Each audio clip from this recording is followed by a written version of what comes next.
The snowstorm had rolled in without mercy, a wild white curtain swallowing the mountain pass and burying every trace of the wagon trail beneath it. Clara James stumbled through the drifts, her dress torn and stiff with ice, her boots soaked, and her lungs burning as if they were filled with knives. She had been left behind, abandoned by those who had sworn to protect her. Hours earlier, the group of men she had traveled with, men she thought she could trust, had driven their wagon ahead when the storm worsened, deciding she was slowing them down. They muttered she was too weak, that she would drag them under, and when she collapsed near the ridge, gasping for breath, they did not turn back. Their shadows vanished into the storm, and Clara's world turned into silence broken only by the howl of the wind. She had fought for every step since, but the cold was winning. Her fingers no longer felt like part of her, her lips had turned blue, and her thoughts began to blur like smoke in the wind. The snow rose higher, and she could not tell where the ground ended and the sky began. She thought of her father, who had told her when she was a child that the West was no place for the faint of heart, that every mile past the frontier was carved out of hardship. But it can be home, Clara, he'd said, if you have grit. She had grit, or at least she had believed she did, but grit didn't stop the storm from swallowing her whole.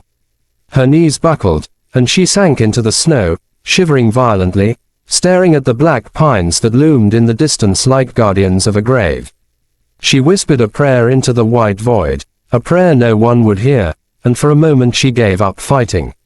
The snowflakes melted on her lashes, her body sinking into the cold embrace of the earth. That was when she heard it, the crunch of boots on ice, steady and slow. At first, she thought it was a dream, some sound her mind conjured in its final moments. But then she saw him, a figure emerging through the swirling storm, broad-shouldered and tall, wrapped in a bearskin coat with a hood drawn low over his face. He moved with the ease of someone who belonged to the mountain, who did not fear it but lived as one with it.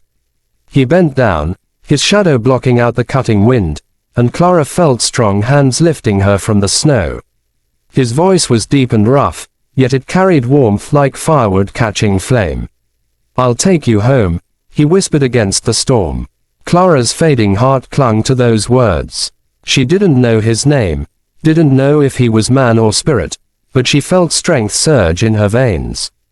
Her head rested against his chest as he carried her, step by step, through the unforgiving wilderness. Every sway of his stride was a promise, every breath that rose from his chest a shield against the death that clawed at her. Time blurred again, but she caught flashes, his figure pushing through the drifts, his arm tightening around her whenever she grew limp, the way he shielded her body from the wind with his own. She drifted into darkness, and when she woke again, she smelled smoke. The warmth of fire brushed her frozen cheeks, and she realized she lay on a bed of furs inside a cabin lit by the golden glow of flames. The storm still raged outside, but inside there was a silence that spoke of safety. The man sat across from her, his rugged face half hidden by shadow, a scar running from his jaw to his temple. His eyes were sharp, yet there was no cruelty in them, only a hard-earned kindness. "You're safe now," he said simply, breaking apart a piece of dried meat and placing it near her. His voice was a mountain itself, steady and unyielding. Clara tried to speak, but her throat was raw from the cold. The words tumbled out weakly. Why did you help me?" He glanced at her, then back at the fire. "Because they didn't," he answered, his jaw tightening. "And no one deserves to die out there alone." His words struck deep, and Clara felt tears sting her eyes, not just from fear or exhaustion, but from the truth that kindness still existed, even in a land that often gave none. She ate, slowly regaining strength, while he tended the fire and adjusted the blankets over her shoulders. Outside, the wind roared, but inside, she was alive. Yet survival was only the beginning. Clara knew that the men who had abandoned her were still out there, and the West had a way of circling people back into each other's paths. For now, though, all she could do was breathe, watch the flames dance, and cling to the words of the mountain man who had appeared from nowhere like a miracle. "I'll take you home." And little did she know, Those words were not just a promise of warmth or shelter. They were the beginning of a story that would bind their lives together in ways neither of them could yet imagine. The storm passed, leaving the mountains hushed under a heavy quilt of snow, each pine weighed down with white, the sky stretched wide and pale like glass. Clara woke in the cabin to find the man already outside, chopping wood with an axe that sang against the silence. His movements were deliberate, his breath fogging the crisp air, and she watched from the window, wondering who he really was. She still did not know his name, and in the hours since he had pulled her from death, he had revealed little beyond the necessity of survival. She rose, her legs trembling, and wrapped the bearskin blanket tighter around her shoulders. When he returned, his boots carrying in the cold, she found courage to ask, "Who are you?" He placed the wood by the fire, brushed the frost from his beard, and finally answered. "Name's Elias," he said, his voice carrying the weight of a man who had spoken it rarely. "Used to ride with the 2nd Cavalry till I got tired of men giving orders that cost other men their lives. Now I keep to the high country. Easier to trust the mountain than people." Clara studied him, the scar that cut across his temple, the guarded way he moved.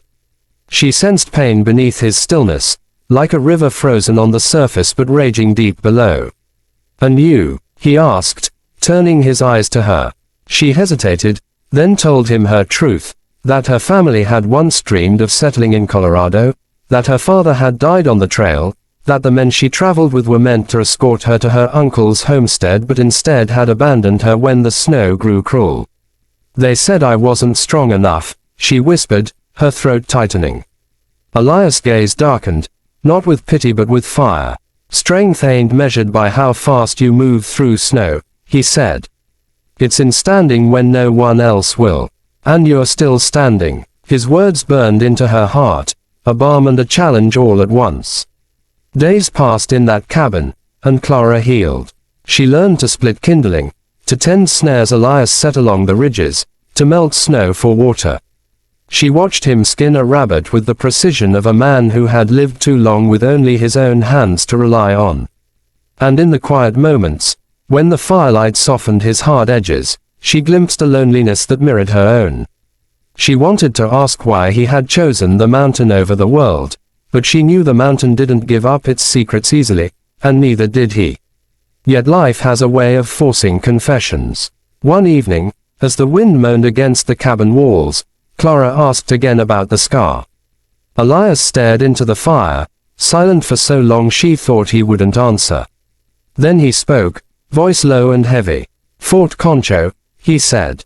"Orders were to push a Comanche band back from the Pecos. We rode in, guns high, thinking we'd scare 'em off. But they weren't fighters, not all of 'em. Women, kids. My captain didn't care, said it didn't matter. I went against the order, tried to pull the little ones out, took a blade across the face for my trouble, from my own man. I walked away that day, left the flag behind. Haven't saluted since." Clara's chest tightened. She understood now. His silence wasn't emptiness, it was burden.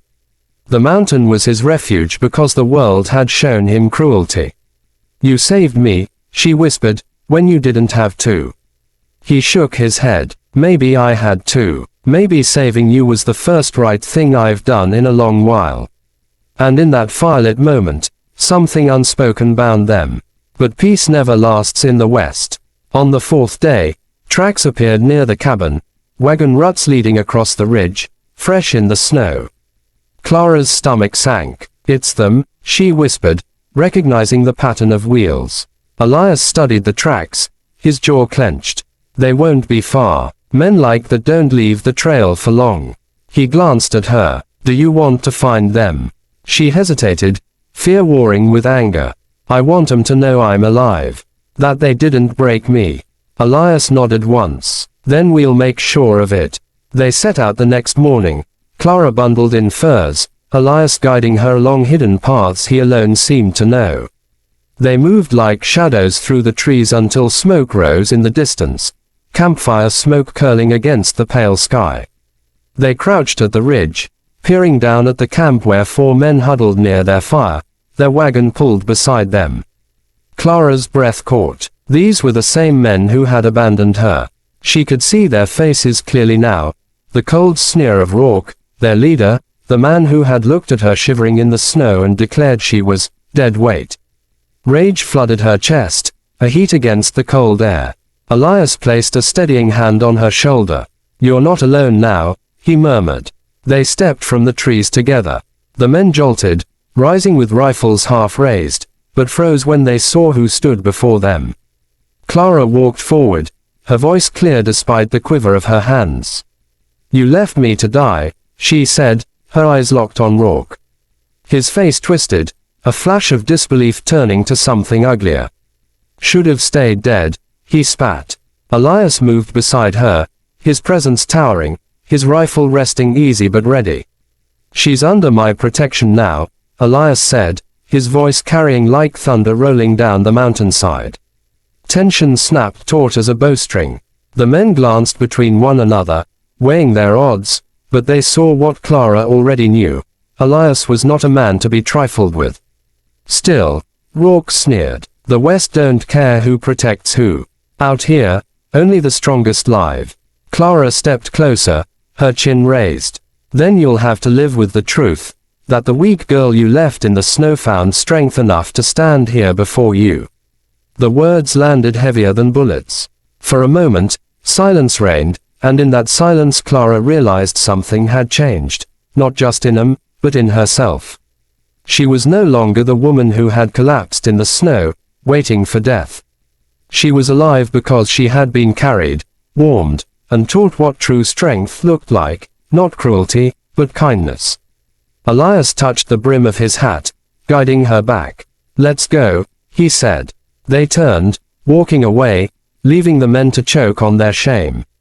Clara's heart pounded as the campfire faded behind them, each step echoing the birth of a new life. She glanced at Elias, gratitude shining in her eyes. "Where do we go now?" she asked. He looked at the horizon, where the sun burned faintly against the snow-capped peaks. "Home," he said simply. And Clara knew he didn't just mean a cabin in the woods or her uncle's ranch. He meant something greater, the kind of home found in trust, in shared burdens, in the fire of survival that bound two souls together against the wild. The West was merciless, but for the first time since her father's passing, Clara believed she had found her place in it, not because the land had grown kinder, but because she was no longer walking through it alone. And so the story of the girl left to die in the snow did not end with her frozen in silence. It began again, with footsteps beside her, and a promise that would echo louder than the storm itself. "I'll take you home." The mountains were still, a vast frozen cathedral where silence hung heavy, broken only by the call of a raven wheeling overhead. Clara walked beside Elias now, her steps steadier, her spirit hardened by fire and frost alike. Days had passed since they confronted Rourke and his men, and she had thought the encounter behind her, but the West has a way of stirring old wounds until they bleed again. On the 6th morning after leaving the camp behind, Elias found tracks, boot prints shadowing theirs at a distance, moving where they moved. "They're following," he muttered, crouching to study the snow. Clara's heart tightened. "Why? They already left me once. Why not let me go?"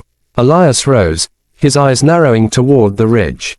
"Because men like Rourke don't take kindly to being shamed. And you standing in front of him, you stole something from him. Pride. A man like that will chase you for miles just to get it back." Fear prickled her skin, but Clara clenched her fists. She was tired of fear, tired of being someone's burden or prey. "Then let him try," she said, though her voice trembled. Elias gave her a small, approving nod, the kind that spoke louder than words. They pressed on, moving toward the valley where Clara's uncle's homestead was said to lie, but the shadows grew longer, the feeling of eyes ever on their backs. That night, as the fire flickered low, Clara could not sleep. She watched Elias sharpening his knife, the rhythmic scrape steadying her frayed nerves. Finally she asked, "Why stay with me? You could have left me in the cabin once I was strong enough." Elias paused, looked at her with eyes that had seen too much loss, and answered, "Because I know what it is to be left behind. And I swore once I'd never let another soul carry that weight if I could help it." His words sank deep, and Clara realized this bond was no accident of chance. It was forged from wounds that matched, from two souls scarred in different ways but bound by the same fire. The following day, danger came swift. Shots cracked through the trees as they crossed a narrow pass, bullets slicing the air. Clara screamed as Elias pulled her down behind a fallen log, his rifle flashing in response. The echoes thundered across the ridge, ravens scattering into the pale sky. "They've found us," Elias growled, reloading with calm precision. Clara's heart pounded like a drum, but she forced herself to peer through the snow-draped branches. She saw them, Rourke and his men, moving like wolves, rifles gleaming, eyes cold with hunger. "They won't stop," she whispered. Elias nodded grimly. "Then neither will we." The fight was not long but it was fierce. Gunfire shattered the silence, snow exploding into plumes as lead bit the earth. Elias moved with the deadly grace of a man who had lived too many battles, shielding Clara, his every shot deliberate. Clara, trembling, picked up a pistol Elias had pressed into her hands. She had never fired before, but when one of the men charged close, his face twisted with cruelty, she raised it and squeezed the trigger. The recoil jolted through her arms, the shot cracking, and the man fell into the snow. Her breath caught. She had defended herself, truly, for the first time. There was no going back now. When the smoke cleared, only Rourke remained, wounded but alive, his eyes blazing with hate as Elias stood over him. "Should kill you here and now," Elias said, his rifle steady. Rourke spat blood into the snow. "Do it, soldier, that's all you know." Elias hesitated, the war in his heart visible in the set of his jaw. Clara stepped forward, her voice shaking but firm. "No, he lives with the shame. Death is too quick for men like him." Elias glanced at her, then slowly lowered the rifle.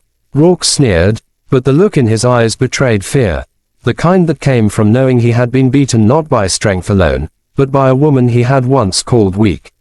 They left him there, broken in the snow, and walked on. The journey stretched for days, the mountains yielding slowly to open plains, the air warmer, the scent of pine fading into dry grass. Clara's heart swelled when, at last, smoke rose from a chimney in the distance, the homestead of her uncle, standing like a promise against the horizon. Tears burned her eyes. "We made it," she whispered. Elias looked at her, a rare softness breaking through his rugged mask. "You made it," he corrected. When her uncle rushed to meet her, disbelief and joy flooding his face, Clara knew she had crossed more than miles of wilderness.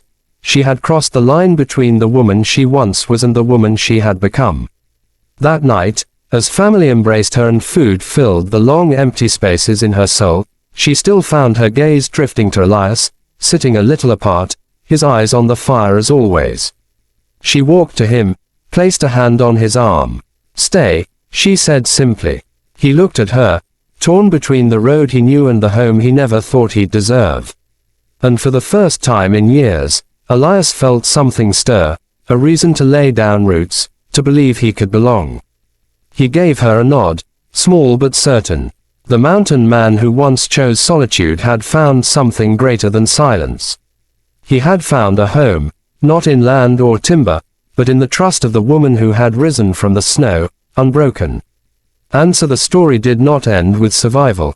It grew into something larger, a promise of redemption, love, and the kind of strength forged only in the fiercest storms. Clara had been left to die, but she had lived to become more than her pain. And Elias, haunted by ghosts of war, had whispered a vow that changed them both. "I'll take you home."